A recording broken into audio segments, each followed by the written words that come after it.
اللهم صل على سيدنا محمد وعلى آل سيدنا محمد وبارك وسلم.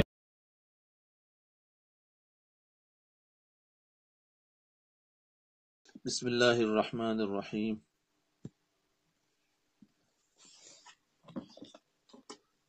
الحمد للہ رب العالمین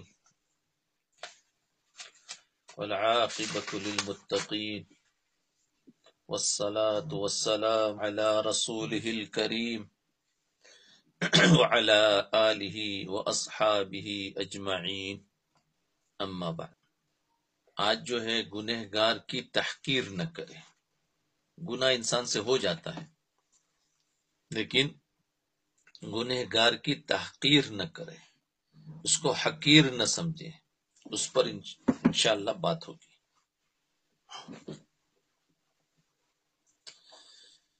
برے کام کرنے والے کو کم نہ سمجھو. فرمایا کہ یہ جائز ہے کہ برا کام کرنے والے پر غصہ کرو. یہ جائز ہے برا کام کرنے والے پر غصہ کرو.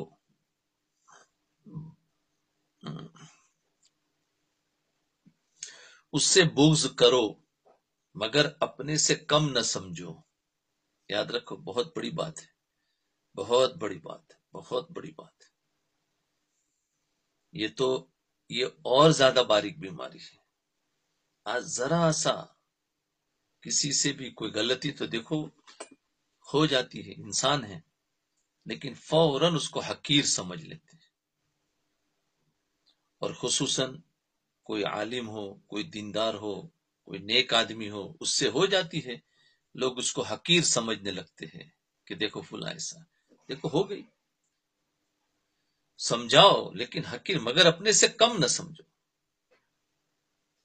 اور کبھی تم کو کسی کی سزا اور تعدیب کے واسطے مقرر کیا جائے، یعنی اگر ہمیں کہہ دیا کہ تم اس کو سزا دو یا اس کو ڈانٹو، مقرر کیا جائے، تو خبردار اپنے کو اس سے اچھا ہرگز نہ سمجھنا. اللہ اکبر. اگر تم بڑے ہو، جیسے ہمارے ماتحت میں نوکر ہوتے ہیں، کام کرنے والے ہوتے ہیں، تو ان کو اگر کسی کام کی وجہ سے، کوئی غلطی کی وجہ سے ان کو سمجھانا ہے، ڈانٹنا ہے، غصہ کرنا ہے تو کرو، لیکن حقیر ہرگز نہ سمجھو. اپنے کو اس سے اچھا ہرگز نہ سمجھو. ممکن ہے کہ وہ خطا وار شہزادے کی مثل ہو، وہ خطا کرنے والا شہزادے کی مثل ہو اور تم نوکر جلاد کے درجے میں ہو. ظاہر ہے کہ خطا وار شہزادے کو بادشاہ جلاد کے ہاتھوں سزا دلوائے تو جلاد اس سے افضل نہیں ہو سکتا. دیکھا، جلاد سمجھتے جو سزا دینے کے لیے حکومت جس کو مقرر کرتا ہے نا کہ تمہیں قتل کرنا ہے، اس کو سزا دینا ہے، اس کو کوڑے مارنا ہے، اس کو کہتے ہیں جلاد. تو بتاؤ اگر شہزادے نے غلطی کی تو جلاد کے سپرد ہوا، تو کیا جلاد جو ہے وہ سزا دینے والا اپنے کو شہزادے سے اچھا سمجھتا؟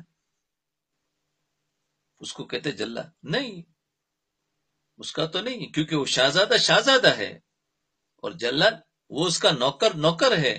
وہ اس کو اپنے سے اس سے افضل نہیں سمجھتے کہ میں اس کو تعدیب کر رہا ہوں. نہیں. اللہ، اسی کو حضرت سمجھاتے ہیں. یہ تو حضرت تھانوی رحمۃ اللہ علیہ کی عبارت تھی. یعنی ایک آدمی برا کام کر رہا ہے، ایک آدمی برا کام کر رہا ہے اور وہ کسی ناجائز اور گناہ کے کام میں مبتلا ہے، ناجائز اور گناہ کے کام میں مبتلا ہے، تو اس پر غصہ کر سکتے ہو، اس سے بغض رکھ سکتے ہو، یعنی اس کے اس عمل سے نفرت کر سکتے ہو، کیونکہ اس کا یہ عمل قابل نفرت ہے، لیکن اس کو اپنے سے کم نہ سمجھو. یہ بہت بڑی بات ہے. اس کو اپنے سے کم نہ آج تک زندگی بھر اپنے سے کم سمجھتے رہے، اپنے سے کم نہ سمجھو. یعنی ایک طرف اس کی برائی کو برائی سمجھو اور دوسری طرف اس کو اپنے سے کمتر بھی نہ سمجھو. یہ دونوں باتیں کیسے جمع ہو؟ یہ دونوں باتیں جمع ہونا چاہیے. نفرت گناہ سے ہے نہ کہ گنہگار سے، نفرت گناہ سے ہے نہ کہ گنہگار سے۔ اس بات کو دو لفظوں میں یوں سمجھو کہ فسق سے نفرت کرو، فاسق سے نفرت نہ کرو۔ فسق یعنی گناہ، گناہ سے نفرت کرو، فاسق سے نفرت نہ کرو، یعنی گنہگار سے نفرت نہ کرو۔ یعنی فاسق کی ذات سے نفرت نہ کرو بلکہ اس کے فعل سے نفرت کرو۔ کفر سے نفرت کرو، کفر سے نفرت کرو، کافر کی ذات سے نفرت نہ کرو۔ دیکھا، کافر کی ذات سے نفرت نہ کرو۔ کیوں؟ کہ کیا پتا کل اللہ اس کو ایمان دے دے اور وہ آگے نکل جائے، اور میرا ایمان اللہ چھین لے تو میں کہیں پیچھے نہ رہ جاؤں، کیونکہ یہ تو کچھ نہیں ہو سکتا، یہ تو ہمارے ہاتھ میں نہیں ہے۔ ہاں، کافر ہے، کفر میں مبتلا ہے، تو اس کے کفر سے تو نفرت کرو، لیکن اس کی ذات سے، اس انسان سے نفرت مت کرو، کافر کی ذات سے نفرت نہ کرو۔ تو گھروں میں کام والے کون ہوتے ہیں؟ تو وہ بیچارے غیر مسلم ہوتے ہیں، تو ٹھیک ہے، غلطی ہو گئی، جو کچھ بھی ہوتا ہے، لیکن اس سے نفرت نہ کرو۔ ہمارے ماتحتوں میں جتنے ہوتے ہیں ان سے نفرت نہ کرو، غصہ کرو، کوئی بات نہیں ہے۔ یہ کنٹرول کرنا یہ آسان نہیں، یہ نفرت نہ کرے، اس کو حقیر نہ سمجھے، اس کو نیچا نہ سمجھے، یہ کنٹرول کرنا بہت بڑا، بہت مشکل کام ہے۔ فاسق اور فاجر کو یہ سمجھو کہ یہ بیمار ہے، فاسق اور فاجر کو یہ سمجھو کہ یہ بیمار ہے۔ جب کوئی بیمار ہو جاتا ہے تو کیا اس بیمار سے نفرت کی جاتی ہے؟ کتنی اچھی مثال دی ہے۔ جب کوئی بیمار ہوتا ہے تو کیا بیمار سے نفرت کی جاتی ہے؟ نہیں، بلکہ بیماری سے نفرت کی جاتی ہے کہ اس کو بڑی خراب بیماری لگ گئی ہے، لیکن بیمار پر انسان ترس کھاتا ہے۔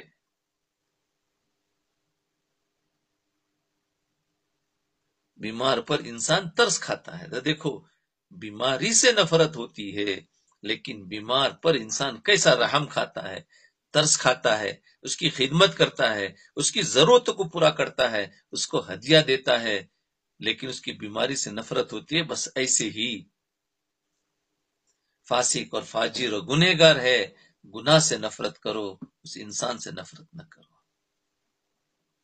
اللہ معاف کرتے ہیں، بہت گناہ کر دیا اسے تو۔ جی، یہ بیچارہ اس بیماری کے اندر مبتلا ہو گیا۔ اسی طرح اگر کوئی شخص کسی گناہ کے اندر مبتلا ہے، اسی طرح اگر کوئی شخص کسی گناہ کے اندر مبتلا ہے یا کسی برے کام کے اندر مبتلا ہے تو اس کے برے کام سے نفرت کرو، لیکن اس کی ذات پر ترس کھاؤ۔ آج ترس کھانے والے نہیں رہے، بس لوگ نفرت کرتے ہیں، ان سے دوستی توڑ دیتے ہیں، بولے اچھا آدمی نہیں ہے۔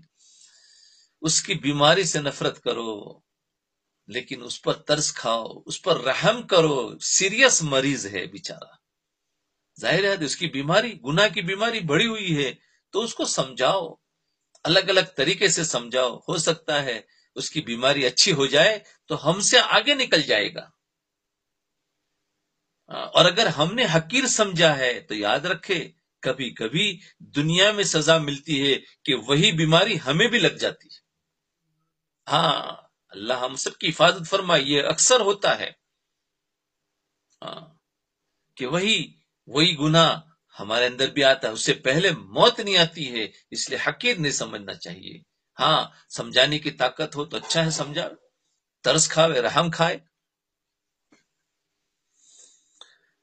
اللہ اللہ اللہ اللہ، بہت عجیب بات ہے۔ اسی طرح اگر کوئی شخص کسی گناہ کے اندر مبتلا ہے یا کسی برے کام کے اندر مبتلا ہے تو اس برے کام سے نفرت کرو، لیکن اس کی ذات پر ترس کھاؤ۔ گنہگار ترس کھانے کے لائق ہوتا ہے، گنہگار رحم کھانے کے لائق ہوتا ہے۔ میرے خسر صاحب، جناب بھائی شرافت صاحب، اللہ تعالیٰ ان کو عافیت اور سلامتی کے ساتھ رکھے، آمین۔ جب وہ کسی ایسے آدمی کا ذکر کرتے ہیں، جب وہ کسی ایسے آدمی کا ذکر کرتے ہیں جو کسی گناہ یا برے کام میں مبتلا ہوتا ہے، تو یوں کہتے ہیں فلاں بیچارے بدعات میں مبتلا ہو گئے ہیں، اس کے لیے بیچارے کا لفظ استعمال کرتے تھے، بیچارے، رحم کھا رہے ہیں نا، بیچارے، آئی ہائی، بدعات میں مبتلا ہو گئے، بیچارے کا لفظ استعمال کرتے، مطلب یہ ہے کہ وہ شخص ترس کھانے کے لائق ہے، کیونکہ وہ بیماری کے اندر مبتلا ہے، اور اللہ نے ہمیں صحت دی ہے، تو ہماری صحت کیا ہے؟ ہماری نہیں ہے، اللہ کی دی ہوئی ہے، اور اس کو اس کے اندر مبتلا کیا ہے تو وہ بھی بیچارے کا قصور نہیں ہے۔ ترس کھاؤں گے تو اللہ تعالیٰ اس کو بھی شفا دے دے، آج ہے کل ہو سکتا ہے اللہ تعالیٰ اس کو توبہ کی توفیق دے دے۔ تو مطلب یہ ہے کہ وہ شخص ترس کھانے کے لائق ہے کیونکہ وہ بیماری کے اندر مبتلا، لہذا اس کا عمل قابل نفرت ہے، لیکن اس کی ذات رحم کھانے کے لائق ہے، اور جب اس کی ذات رحم کھانے کے لائق ہے تو پھر اس کو اپنے سے کمتر سمجھنے کا کوئی جواز نہیں ہے۔ یہ کب ہوگا؟ ہم گنہگار پر رحم کب کھائیں گے؟ جب ہمارے اندر اصلاح ہوگی تو، ورنہ یہ چیز نہیں ہو سکتا۔ اللہ اکبر، لائق ہے تو پھر اس کو اپنے سے کمتر سمجھنے کا کوئی جواز ہی نہیں ہے، اور بالخصوص اس نقطۂ نظر سے کہ شاید اللہ تعالیٰ اس کو اس گناہ سے بچنے کی توفیق عطا فرما دے اور توبہ کی توفیق عطا فرما دے، اور اس کے نتیجے میں کہیں سے کہیں پہنچ جائے اور میں یہیں پڑا رہ جاؤ، اس لیے کسی کو اپنے سے کمتر نہ سمجھو، کمتر نہ سمجھو۔ بھائی ہر بیماری کا علاج ہے، تو ایسے ہر گناہ کا بھی علاج ہے۔ کوئی کتنا ہی بڑا گناہ کر دیا ہے تو اس کا علاج ہے، بیماری ہے، اس کا علاج کرو۔ علاج کرنا نہیں جانتے تو ڈاکٹر کا پتہ بتا دو، لیکن اس کو حقیر کیوں سمجھتے ہیں؟ دیکھو کوئی بھی آدمی بیمار ہو گیا تو کوئی اس کو ڈانٹتا نہیں ہے، تیرے کو بخار کیوں آ گیا، تو نے سنبھالا نہیں۔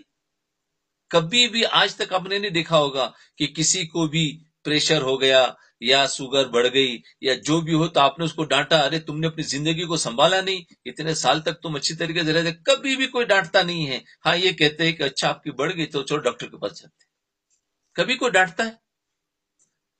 کوئی کینسر آ گیا، ارے تم نے کینسر لے کر آ گئے، کیوں ایسا کر دیا؟ تبھی چلو ڈاکٹر کے پاس۔ تو جو بھی بیماری ہوتی ہے ہر انسان اس پر رحم کھاتا ہے، ڈاکٹر کا پتہ بتا دے، بولے فلاں جگہ پر جاؤ، یہ دوا کر لو، وہ دوا کر لو۔ تو اسی طریقے سے یہ ساری بیماریاں ہیں، جھوٹ کی، غیبت کی، تکبر کی، حسد کی، بغض کی، یہ سب بیماریاں ہیں۔ تو اس بیماری پر ہمیں حقیر سمجھنے کی کیا ضرورت ہے؟ ہم بھی اس کو ڈاکٹر کا پتہ دے، بولے تم فلاں جگہ پر چلے جاؤ، وہاں سے انشاءاللہ تمہیں دوا مل جائے گی، یا کوئی دوا بتا دو کہ آپ ایسا کرو، آپ یہ کتاب پڑھو، آپ وہاں جاؤ، آپ اس سے ملو، تو آپ اس طریقے سے بتاؤ۔ لیکن آج کیا بات ہے، جس بیماری میں ہم مبتلا ہے وہی بیماری میں دوسرا مبتلا ہے تو ہم اس کو تو حقیر سمجھتے ہیں اور اپنے آپ کو بڑا سمجھتے ہیں۔ جی، تو یہ تو دیکھو بے دینی کتنی ہے کہ ہم دین سے اتنے دور ہو چکے ہیں کہ ہم خود اس بیماری میں مبتلا ہے پھر بھی دوسروں کو حقیر سمجھتے ہیں، پھر بھی دوسروں کو حقیر سمجھتے ہیں۔ ایسے نہیں کہ ہم پاک ہو گئے، جب پاک ہو جاؤں گے تو اس دن کبھی بھی کسی کو حقیر نہیں سمجھیں گے، کبھی بھی حقیر نہیں سمجھیں گے۔ اس وقت رحم کھائیں گے، بیچارے کہیں گے، اس کے ساتھ تم وقت دوں گے، اپنے کام چھوڑ دوں گے، اپنے سارے کام چھوڑ کر اس کو ٹائم دوں گے، بولے آ جاؤ ہم تمہارے ساتھ بیٹھتے ہیں، تمہیں کیا پرابلم ہے حل کرتے ہیں، یہ دوا ہے نا۔ ورنہ تو کہتے آئی ایم بیزی، میرے پاس ٹائم نہیں ہے، کل آنا، پرسوں آنا، آج نہیں، کیوں آئے، ایسا ویسا، وہ سب کرے گا کون؟ جو اس کو حقیر سمجھے گا۔ اور جو ڈاکٹر ہوگا جس کی اصلاح، وہ تو بیچارہ آدھی رات میں آئے گا کہ آ جائیے کیا پرابلم ہے، ہم آپ کا حل کرتے ہیں۔ ڈاکٹر کو آدھی رات میں بلاؤ تو کبھی منع نہیں کرتا ہے، وہ آ جاتا ہے۔ روحانی ڈاکٹر جس کی اصلاح ہو چکی ہے وہ بھی کبھی منع نہیں کرے گا، کبھی بھی جس ٹائم پر بھی آ جاؤ، ہم آپ کا علاج کرنے کے لیے تیار ہیں۔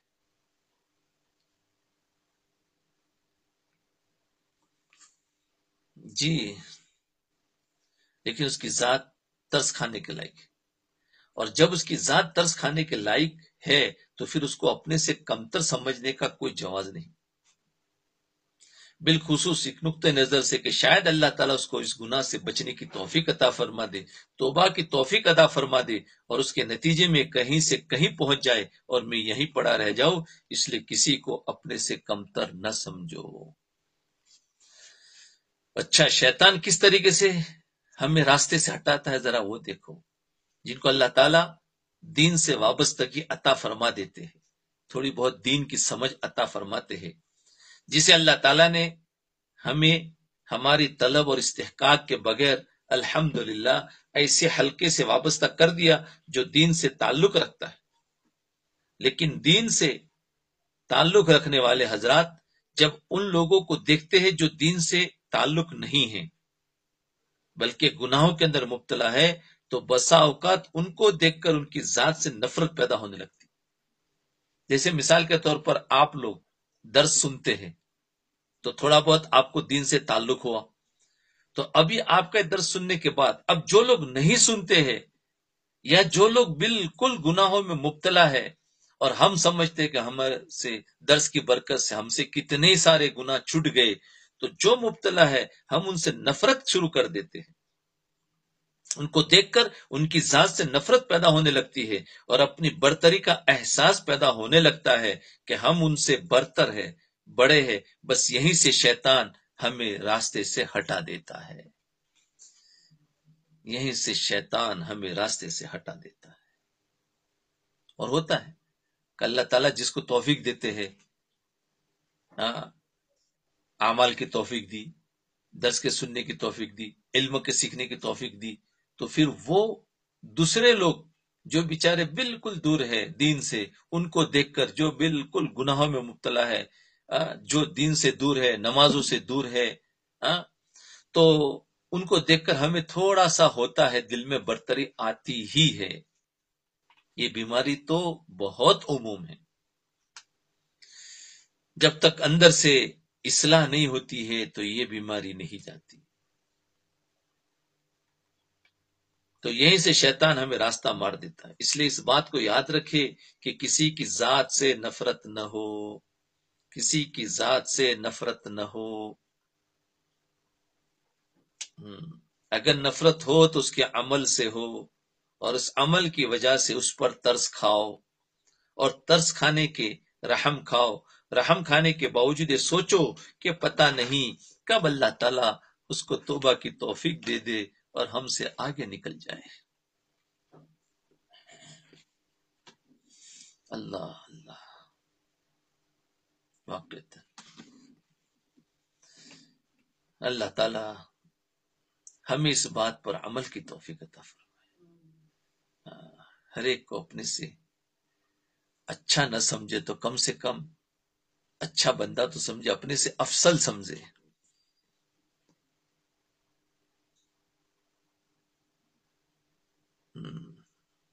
جی، حضرت تھانوی رحمۃ اللہ علیہ کا انداز تربیت دیکھو۔ حضرت تھانوی رحمۃ اللہ علیہ کے یہاں ایسی پیری نہیں تھی، پیری مریدی جس کو لوگ ہے نا، بہت سارے غلط پیری مریدی بھی ہے کہ بس نام کے چلاتے رہتے۔ یاد رکھو، پیری مریدی صحیح سمجھو اور صحیح طریقے سے رہو۔ ایسی پیری نہیں تھی حضرت تھانوی کے پاس کہ اصلاح کے لیے آنے والوں کو بس وظیفے بتا دیے، بس بولے یہ پڑھو تم، یہ پڑھو تم، یہ پڑھو، اور اب وہ خانقاہ میں بیٹھے ہوئے وظیفے گھونٹ رہے ہیں، یعنی پڑھ رہے، ضربے لگا رہے، اور وظیفے پڑھنے کے نتیجے میں نفس اندر سے پھول رہا ہے۔ کیا ہوتا ہے پھر؟ اندر سے نفس کیا ہے؟ پھول جاتا ہے۔ اسی لیے دیکھو، ہم لوگوں نے وظیفے بہت لے لیے، چلو ہم کسی شیخ کے پاس تو نہیں گئے، لیکن بہت سارے لوگوں نے وظیفے لے لیے، واٹس ایپ سے لیے ہیں، کتابوں سے لیے ہیں، بیانوں سے لیے ہیں، تعلیموں سے لیے ہیں، بہت سارے وظیفے مل گئے اور اس کو شروع کر دیے۔ تو وظیفے پڑھنے سے کیا ہوتا ہے؟ نفس اندر سے پھول جاتا ہے۔ اندر سے نفس کیا ہوگا؟ پھول جاتا ہے، اور ہم سمجھ رہے ہیں ہمیں فائدہ ہو، ارے فائدہ نہیں ہوا، یہ تو ریئیکشن ہو گیا۔ ارے پہلے اچھے تھے، وظیفے پڑھنے کے بعد زیادہ برے ہو گئے۔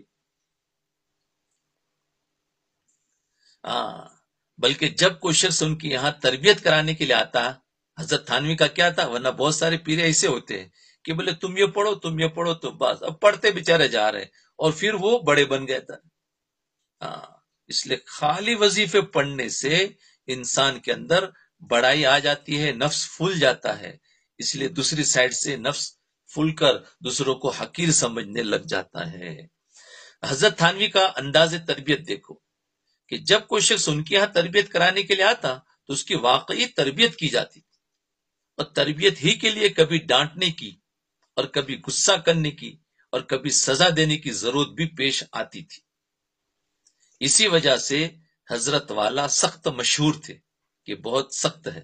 حضرت والا کے پاس جہاں اہل علم اور اہل فہم اپنی اصلاح کے لیے آتے تھے وہیں ایک سے ایک اکھڑ اور غیر تہذیب یافتہ یعنی دیہاتی اور گاؤں کے رہنے والے بھی آتے تھے اور حضرت ہر ایک کی اخلاق کی تربیت کرتے تھے اور معاملات میں کسی قاعدے یا اصول کے خلاف ورزی پر روک ٹوک بھی فرماتے. ان کے سارے اصول بنے ہوئے تھے. اس کے خلاف کوئی کرے تو سیدھی ان کی روک ٹوک ہوتی تھی. کسی قاعدے یا اصول کے خلاف ورزی پر روک ٹوک بھی فرماتے تھے. اس میں بھی ہر ایک کے ساتھ اسی کے انداز سے پیش آتے تھے. تربیت اس لیے تربیت اصل ہوتی ہے. وظیفے تو ذریعے کے طور پر دیے جاتے ہیں، حقیقت میں وہ مقصود نہیں ہوتے. مقصود تو اخلاق بنانا ہوتا ہے، تربیت ہوتی ہے کہ اندر سے بڑا پن نکل جائے.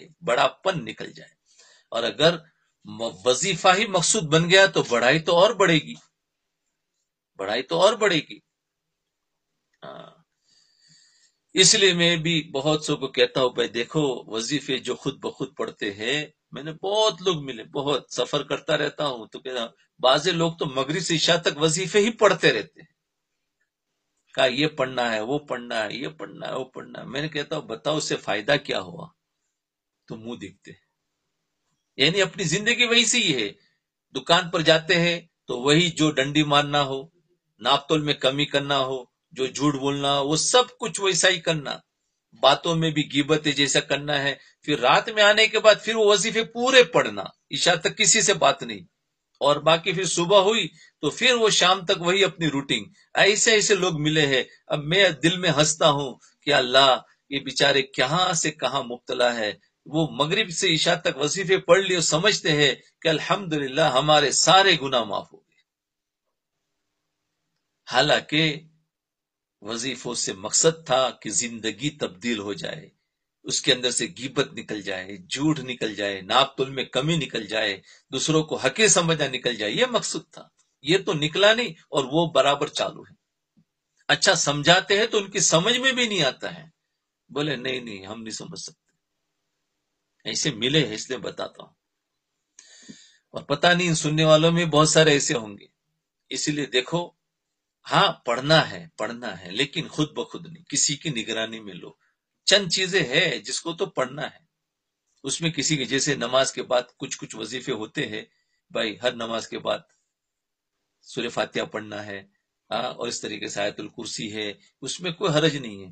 یہ وظیفوں سے مراد دوسرے وظیفے ہے جو کوئی 300 مرتبہ کوئی اللہ کا نام، دوسرا کوئی کہتے اس نام سے یہ فائدے، اس نام سے یہ فائدے، اور دوسرے پتہ نہیں کیا کتنی سورہ پڑھ لیتے ہیں. تو وہ سارے جو چیزیں، باقی چند چیزیں ہیں جو سنت ہے اس کو تو پڑھے، اس میں کوئی نقصان نہیں ہوگا. مغرب کی نماز کے بعد کے وظیفے ہے، فجر کی نماز کے بعد کے وظیفے ہے جو مختصر اس سے زیادہ نہیں. جیسے سورۃ تبارک الذی ہے، الف لام سجدہ ہے، اس میں پوچھنے کی کوئی ضرورت نہیں ہے. یہ تو سنت ہے. اصلاح کے لیے جو اس سے بھی زیادہ ہے، جو صرف بزرگوں نے کسی کو بتائے تھے، انہوں نے دیکھا کہ چلو ہمیں بھی اس سے فائدہ ہو جائے گا تو ہم بھی اس کو شروع کر دیتے ہیں. نہیں، وہ نہیں لینا. تو پھر حضرت جو تھے نا، حضرت تھانوی رحمۃ اللہ علیہ ہر ایک کی اصلاح کرتے تھے. اس میں ڈانٹتے بھی تھے، غصے بھی ہوتے تھے. تو لوگ ان کو ذرا کہتے تھے حضرت تھانوی تو بہت سخت ہے. اب آج کل کیا ہو گیا ہے ہماری عادت کہ جو ذرا سا حق بات پر کچھ کہے تو لگتا ہے یہ تو بہت سخت ہے، اس سے لوگ دور ہو جاتے. یعنی ہر ایک یہ چاہتا ہے کہ ہم تمہارے ساتھ میں رکھیں گے دوستی، لیکن کب تک تم ہمیں نہ ڈانٹو تو تو حضرت فرماتے تھے تم بیل ہو تو میں قصائی ہوں. چنانچہ ایک مرتبہ ایک دیہاتی آیا، ذرا سمجھو ابھی بات سمجھ میں آئے گی. ایک دیہاتی آیا، اس نے کوئی خلاف اصول بات کی اصول کے خلاف، تو اس کو سمجھایا اور ڈانٹا. تو دیہاتی کہنے لگا اجی حضرت ہم تو بیل ہے، یعنی بیل یعنی ہم کچھ نہیں جانتے. بیل سمجھے وہ کاؤ کا مذکر اوکس.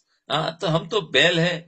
تو جواب میں حضرت نے فرمایا، یعنی اردو محاورے میں کہتے ہیں بیل یعنی جو بالکل نہ سمجھ، تو اس کو کہتے ہیں بھائی بیل ہے، کبھی گدھا بولتے ہیں. جواب میں حضرت نے فرمایا کہ میں بھی تو قصائی ہوں.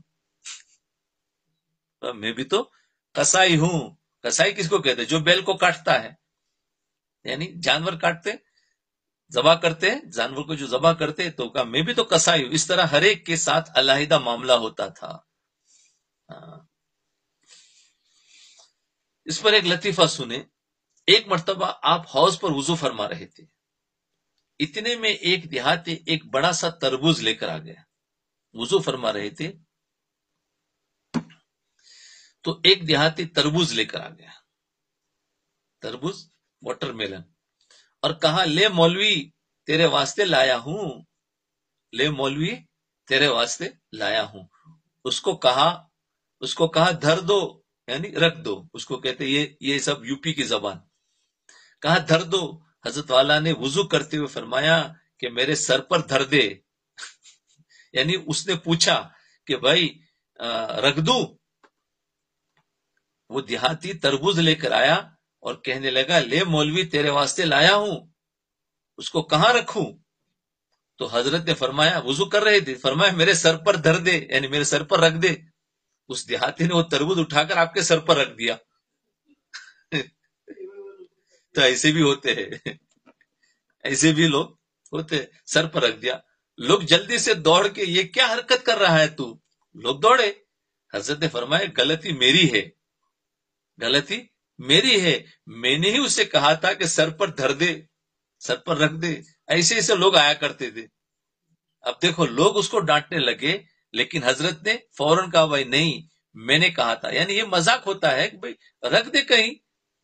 اب تو پوچھتا ہے تو اس نے تو رکھ دیا واقعتاً. تو حضرت نے دیکھو اس میں تواضع حضرت کی، کہا غلطی میری ہے، میں نے اس کو کہا تھا سر پر رکھ دے.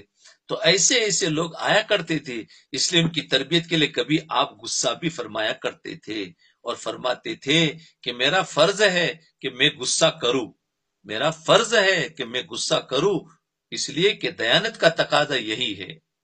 اس لیے کہ امانت دار آدمی جو ہے وہ تو غصہ کرے گا کیونکہ اس کی اصلاح کرنی ہے. اور جو خیانت والا ہوگا تو وہ اچھا ٹھیک ہے کر کے جانے دے گا، چاپلوسی کرے گا. یہ تو ہے خیانت، اور یہ برداشت نہیں ہوتی ہے. جن کی اصلاح ہوئی ہے وہ کبھی برداشت نہیں کر سکتے. لوگوں کو لگتا ہے کہ ایک ایسا سخت آدمی ہے، یاد رکھو وہ اس کے اندر کا ایمان ایسا ہے کہ وہ کبھی برداشت نہیں کر سکتا. جیسے اللہ کے رسول صلی اللہ علیہ وسلم کے پاس جب چوری ثابت ہو جاتی تو آپ فرماتے کہ اس کے ہاتھ کاٹ دو. تو کیا یہ سخت ہے، یہ سختی ہے؟ کہا نہیں. کہا جو اصول ثابت ہو چکا ہے اب مجھے اس پر حکم چلانا ہے. تو اصول پر اس میں نہ تو خیانت ہوگی. کہا نہیں یہ بڑا آدمی اس کو چھوڑ دو، یہ چھوٹا آدمی اس کو کاٹ دو. نہیں، اس کے ہاتھ کاٹے جائیں گے کہ ثابت ہو چکا. تو جس سے غلطی ہوئی ہے، جو اصلاح کے لیے آیا ہے، تو اس پر غصہ ہوا جائے گا، اس کی اصلاح کرنی ہے. اگر وہ اصلاح کا سچا ہوگا تو کر رہے گا، ورنہ چلا جائے گا، کسی اور اصلاح کرائے گا. اللہ اکبر. دروازہ بند کیوں نہ ہو. تو اس لیے کہ دیانت کا تقاضا یہ ہے کہ اگر یہ نہ کروں تو بد دیانتی ہوگی اور امانت میں خیانت ہوگی.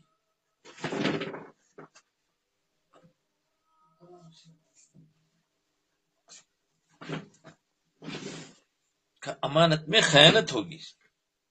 لیکن فرمایا کہ میں جب بھی کسی پر غصہ کر رہا ہوتا ہوں، دیکھو پھر حضرت کا اندر سے ایمان بھی دیکھو، کہا جب بھی میں کسی پر غصہ کر رہا ہوتا ہوں تو الحمدللہ ذہن سے کبھی یہ بات غائب نہیں ہوتی کہ میری مثال ایسی ہے جیسے کوئی بادشاہ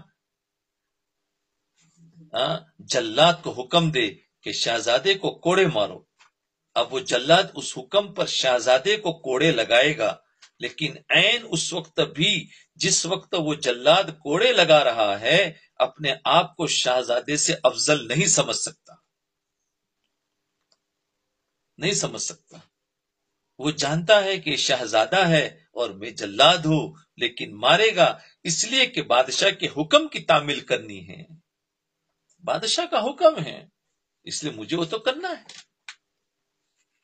نبی علیہ السلام سے بھی یہی ثابت ہے کہ چور کے ہاتھ کاٹے جا رہے ہیں لیکن آپ آنسو بہا رہے ہیں. صحابہ نے پوچھا اللہ کے رسول آپ کو تکلیف ہو رہی تھا، حکم ہی نہ دیتے چور کے ہاتھ کاٹنے کا. تو فرمایا کیا کروں، اللہ کا بندہ ہے، امتی سے غلطی ہوگی، میرے سامنے جب بات ثابت ہو چکی تو پھر حکم تو اللہ کا ہے نا، اللہ کے حکم کو مجھے پورا کرنا پڑے گا، میں اللہ کے حکم کو نہیں توڑ سکتا. لیکن دل میں غم ہے، میرا امتی ہے، میرا امتی ہے. تو یہ ہے کہ دل میں وہ چیز آ جاتی ہے. لیکن عین اس وقت بھی جس وقت وہ جلاد کوڑے لگا اپنے کو شہزادے سے افضل نہیں سمجھ سکتا. وہ جانتا ہے کہ شہزادہ ہے اور میں جلاد ہوں، لیکن مارے گا اس لیے کہ بادشاہ کے حکم کی تعمیل کرنی ہے. الحمدللہ میں جس وقت کسی کو ڈانٹ رہا ہوتا ہوں، کسی کام پر کسی کا مواخذہ کر رہا ہوتا ہوں، تو الحمدللہ اس بات کا استحضار ہوتا ہے کہ شہزادہ ہے، میں جلاد ہوں، میں اس سے افضل نہیں ہوں. یعنی یہ اللہ کا بندہ ہے، میں اس سے افضل نہیں ہوں. اللہ اکبر، اللہ اکبر کبیرہ، اللہ اکبر کبیرہ. کیا دین ہے. دیکھو ہم دین کیا سمجھتے تھے، ہم نے تو دین خالی سمجھا تھا بس نماز روزہ زکوٰۃ حج، بس اور باقی کچھ نہیں. یہ دیکھو کتنے دنوں سے مجلسیں چل رہی ہے، اس میں کہیں یہ دوسری ٹائپ کا دین ہے جو ہم بالکل بھول چکے ہیں. وہ بھی ایک دین ہے اور یہ بھی ایک دین ہے. آج ہمارے سامنے ایک ہی قسم کا دین تھا، اس پر عمل کرنے کی وجہ سے ہم خوش ہو رہے تھے. دوسرا دین ہم سمجھے ہی نہیں تھے، آج سمجھ میں آ رہا ہے. تو اب اس سے پتہ چلے گا کہ ہم کدھر ہے. اب بتاؤ ہم دیندار ہے کہ بے دین ہے. ہر ایک اپنے دل سے کہے گا کہ واقعتاً ہم زیرو ہے، زیرو. جو دین پر ہم عمل کر رہے ہیں اس میں نورانیت آئے گی اس دین پر عمل کرنے سے. وہ ظاہر کا ہے، یہ باطن کا ہے. وہ ظاہر کا دین ہے، یہ باطن کا دین ہے. ظاہر اور باطن مل کر ایک عمل ہوتا ہے، علم و ذکر مل کر ایک صفت ہوتی ہے.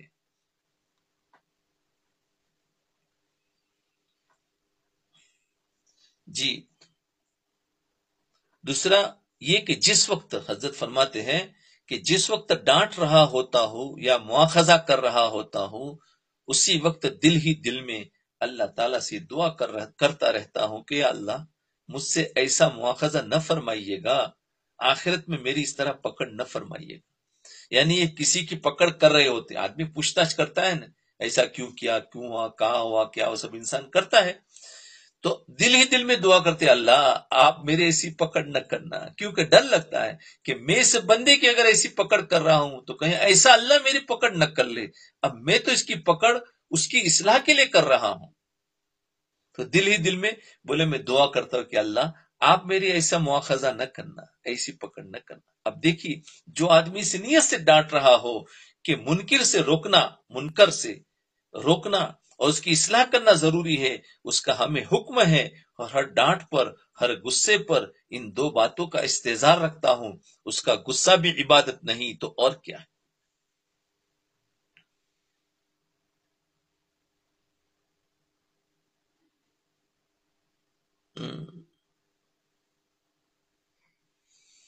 جی خالی ہدایت لکھ دینے سے ہدایت نہیں ملے گی، ہدایت والے اعمال شروع کر دو. جی لکھ دیتے اللہ ہمیں توفیق دے، خالی توفیق دے سے لکھ دینے سے نہیں ہوگا، اس کے لیے محنت بھی کرنی پڑے گی۔ گھروں میں کھانا بناتے ہیں کہ اللہ ہمیں کھانا مل جائے، کھانا مل جائے، کھانا مل جائے، تو کھانا نہیں ملتا ہے، محنت کرتے ہیں، پکاتے ہیں، سب کچھ کرتے ہیں، جب جا کے کھانا تیار ہوتا ہے۔ تو ہدایت تو لکھ دیتے اللہ ہمیں ہدایت دے، اس کے لیے محنت کرو، محنت کے لیے بھی قدم ہی نہیں اٹھایا ہے، ہاں قدم اٹھانے کے بعد پھر یہ لکھو تو پھر ہدایت ملتی ہے، اس لیے قدم اٹھاؤ۔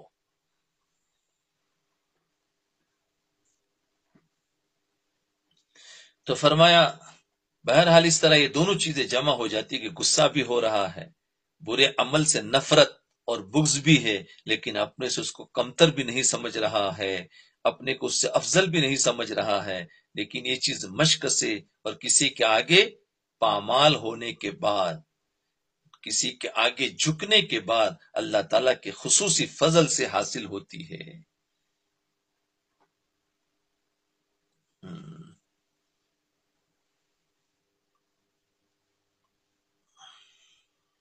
اب آگے سنیں، یہ بات تو بہت عجیب تھی، بہت۔ اللہ ہمیں صحیح سمجھ عطا فرمائے، واقعات اس پر غور کرے، اس کو بار بار سوچے اور سمجھے، ارے اس کی خالی مشق کرے پورے دین میں تو بھی بہت فائدہ ہوگا۔ آگے سنو، فرمایا کہ کام کرنے والوں کو دین کا کام کرنے سے دو مرض پیدا ہو جاتے ہیں۔ دھیان سے سنیں، میں سن رہے نا؟ کام کرنے والوں کو دین کا کام کرنے سے دو مرض پیدا ہو جاتے ہیں، ایک کبر اور دوسرا تواضع مفرط۔ تواضع مفرط آگے آئے گا۔ کبر تو یہ ہے کہ وظیفہ پڑھ کر اپنے اوپر نگاہ کرنے لگے، دیکھا، کبر تو یہ ہے کہ وظیفہ پڑھ کر اپنے اوپر نگاہ کرنے لگے، نماز پڑھ کر بے نمازیوں کو حقیر سمجھنے لگے۔ اس کا علاج یہ سمجھنا ہے کہ تکبر کی وجہ سے بڑے بڑے عابدوں کے قدم توڑ دیے گئے ہیں، تکبر کی وجہ سے بڑے بڑے عابدوں کے قدم توڑ دیے گئے ہیں کہ منزل مقصود تک نہ پہنچ سکے۔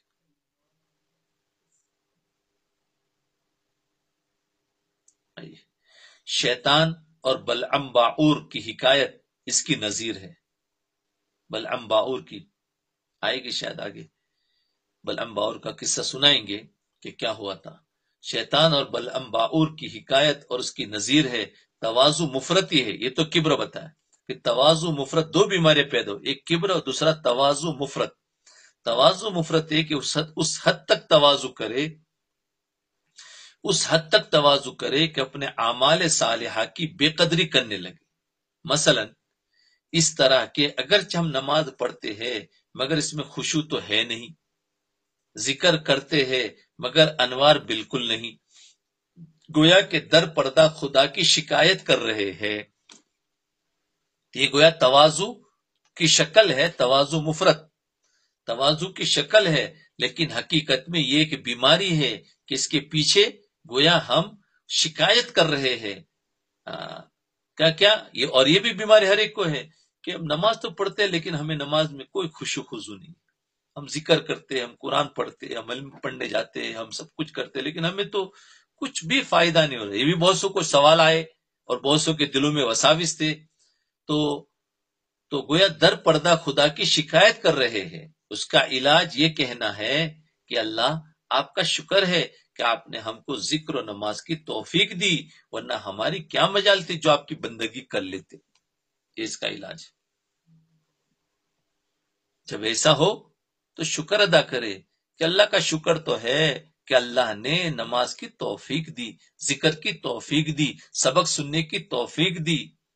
یہ تو ہوا، ورنہ اگر یہ توفیق بھی نہ دیتا، بولے ہمیں فائدہ تو کچھ نہیں ہو رہا ہے، بس آج تو یہی کہتے بھائی ہم تعلیم میں جاتے، ہمیں فائدہ تو کچھ نہیں ہو رہا ہے۔ جی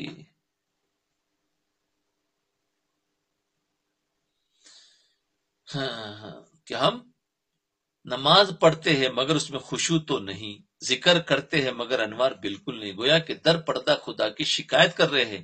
اس کا علاج یہ کہنا ہے کہ اللہ آپ کا شکر ہے کہ آپ نے ہم کو ذکر و نماز کی توفیق دی، ورنہ ہماری کیا مجال تھی جو آپ کی بندگی کر لیتے۔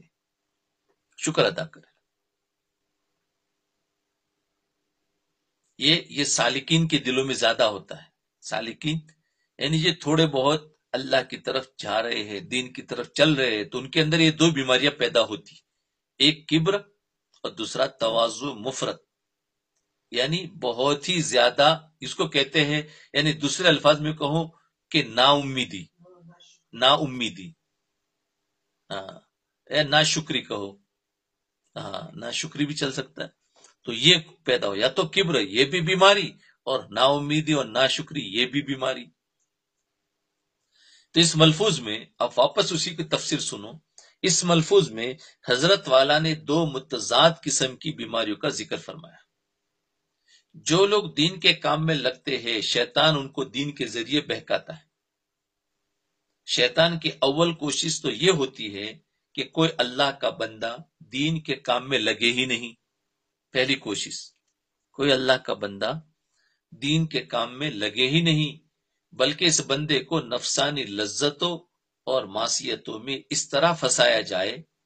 کیا کرتا ہے کہ اس بندے کو نفسانی لذتوں میں اور گناہوں میں اس طرح پھنسایا جائے کہ دین کے کسی کام کی طرف اس کی توجہ ہی نہ ہو۔ اللہ اکبر!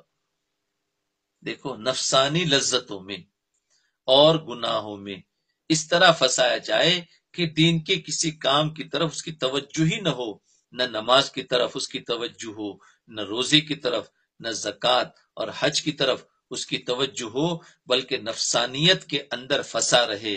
اور اگر کوئی شخص دین کے کام میں لگ ہی گیا ہے، پہلا تو شیطان کا یہ کام ہوتا کہ لگنے نہیں دیتا، اور اگر کوئی لگ ہی گیا تو اب اس کی کوشش یہ ہوتی ہے کہ جو کچھ وہ دین کا کام کر رہا ہے اس کو برباد کر دوں، اس کو برباد کر دوں۔ چنانچہ شیطان اس کو برباد کرنے کے لیے مختلف طریقے اختیار کرتا ہے۔ ان طریقوں میں سے دو طریقوں کا حضرت والا نے اس ملفوظ میں ذکر فرمایا۔ تو پہلا، شیطان کیا کرتا ہے؟ کرنے ہی نہیں دیتا، اور جب کرتا ہے تو پھر اس کو رہنے نہیں دیتا۔ اس لیے دیکھنا، پہلے تو نیک عمل کرنے نہیں دے گا، اور نیک عمل اگر کر لیا تو اس میں سے اخلاص نکال دے گا۔ تو دیکھو، عمل تو کرنے دیا لیکن اس کو بھی بگاڑا، عمل تو کرنے دیا اس کو بھی بگاڑا۔ کیا کہ اس میں سے دکھاوا لایا، نیتیں بگاڑ دی اور کام کرا، بولے چل ابھی کر لے تو۔ اب ہم سمجھے بھی نہیں اندر سے، اور ہم تو خوش ہو گئے کہ الحمدللہ میں نے فلاں جگہ پر اتنا مال دیا، اتنا صدقہ دیا، اور اتنا دیا، اتنا مسجد میں، اتنا ادھر، یا پھر میں نے اس کی مدد کی، میں نے اس کو یہ پالا۔ اب یہ سب کچھ ہوا، لیکن اندر سے اس نے ریا آ گئی، دکھاوا آ گیا، احسان جتانا آ گیا، تو پھر ہو گیا۔ تو اب سنو حضرت کی باتیں، یہ جو ملفوظ جو پڑھا ہے اسی کی تفسیر ہے۔ تو فرمایا یہ دو بیماریوں سے وہ ہمارے اندر سے وہ چیز نکال دیتا ہے۔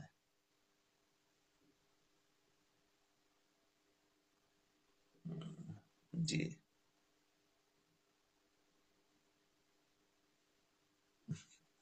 پہلا طریقہ یہ ہے، پہلے تو تکبر کے ذریعے سے بہکاتا ہے۔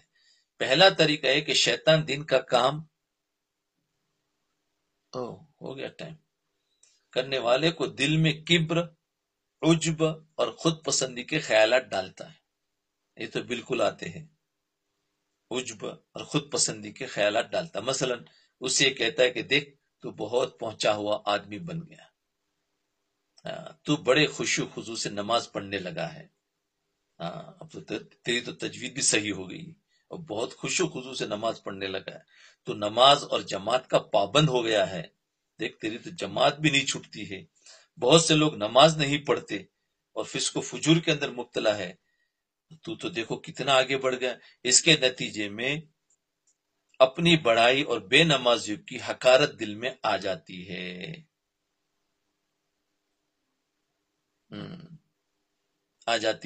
اور جو انسان بے ظرف ہوتا ہے، جب وہ ذرا نماز کی پابندی کرنے لگتا ہے، اللہ تعالیٰ کی طرف ذرا رجوع کرتا ہے، تو پھر اپنے آپ کو بہت کچھ سمجھنے لگتا ہے، جی بس یہاں پر ہی رکھتے ہیں انشاءاللہ، یہی سے شروع کریں گے کل.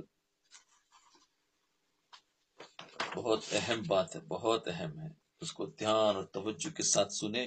جو لوگ آج سن رہے ہیں وہ کل بھی سنیں، بہت نفع ہوگا. بات ادھوری ہے، بات کو پوری سمجھے. اب کل جو آئیں گے ان کو بھی مل جائے گی. تو اس لیے بغیر کوئی مجبوری کے اس درس کو چھوڑنے کی کوشش نہ کرے. نفع ہو رہا ہے، آپ بیٹھو گے تو آپ کا نفع، ہمارا تو درس چلتا رہے گا. مجھے اس درس سے مجھے خود کو اپنا نفع زیادہ ہو رہا ہے، میں تو اپنے نفع کے لیے کر رہا ہوں. اور اللہ تعالیٰ اگر کسی کو توفیق دے اور سننے اس کو نفع ہو جائے تو یہ اس کا فائدہ ہے. جی تھوڑی دیر مراقبہ کر لیں.